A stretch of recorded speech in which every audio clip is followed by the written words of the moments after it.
I'm making this video to express my deep concern and outrage regarding Turkey's continued aggression towards unarmed Kurdish civilians, many of whom are defenseless women and children. We are terrified if this is a sign of what is to come if the world is to stay silent. I am a Kurd from Kurdistan, and as you can tell, I am not a terrorist. I'm not a terrorist. I'm Kurdish. I'm Kurdish. I'm Kurdish.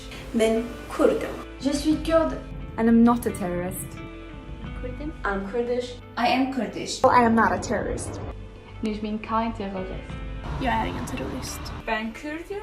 ئاماجی کەمپینەکە یەکەم با بڵین لەوە بوو کە ئێمە هۆشەری بڵاوکەینەوە هۆشەری بڵاوکردنەوەکە تەنها لە کوردستانانە بەڵکو دەنگمان بگاتە دەرەوەش چونکە ئەگەر دقت بدرێ ڤیدیۆکە بە چەند زمانێکی جیاواز کراوە و زمانە سەرێکەکە شتیا زمان ئینگلیزیە چونکە زمانێکە کە با بڵین جیهانی و قسەی پێکرێت لە هەموو جیهانە ئەنجا ئاماجی ئێمە ئەوە بوو دەنگی خەڵکی سیڤیلی کوردستان بگەێنین لە جیهان کە بڵین ئەم خەڵکە لە مەترسیان و پێویستیان بۆیە کە کەسێک بێتە دەنگ لەسەریان پێم وایە ئەوە شتێکە هەمووان پێمان ناخۆشە چونکە هیچ کەسێک ناوێ ئەو وڵاتێکە تیا بە ئاشتی و بە خۆشی تیا ئاژی لەگەڵ کەسوکار و لەگەڵ هاوڕە و خێزانەکان یاسایەتی لی داگیر بکرێ ئەو ژین لێ زەوت کرێ کە بڵین لەوێ هەیەی بەخۆشی بۆیە منیش وەکو هەموو تاکێکی ترینا کوردستان ئەوەم پێ ناخۆشەوە یعنی حەزم کرد و هەڵوێستم هەبێ لەو بوارەیە لیان لەو مەجالەیە کە خۆم توانم هەیە و دەنگم تیا هەیە جا یەک شتیش هەیە بابیڵێم ئەویژەوەیە کە ئەم کەمپینە بە تەواوەتی ئامانجی لەسەر ئەوەیە کە ئێمە خەمی خاکەکەمانە و خەمی گیانی خۆمان و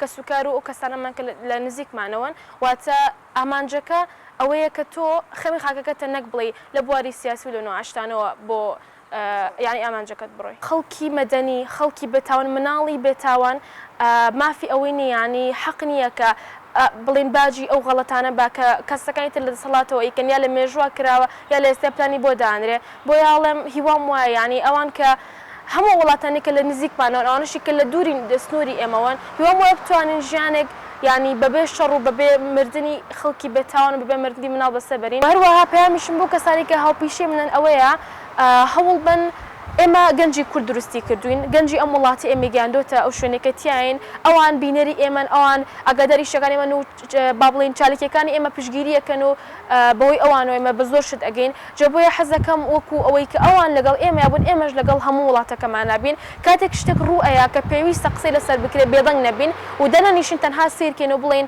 جا بە قسەی من چی ئەگۆڕێ هیوام وایە بزانی کە بچووکترین هەڵوێستی تۆ شوێنی خۆی گرێت و گرنگی خۆی هەیە. Dear world, today we hope we can count on you to use your influence, your resources, and your power to partake in any historic action that will put an end to these ongoing heinous crimes by the Turkish regime, which is attempting to eradicate a whole entire nation.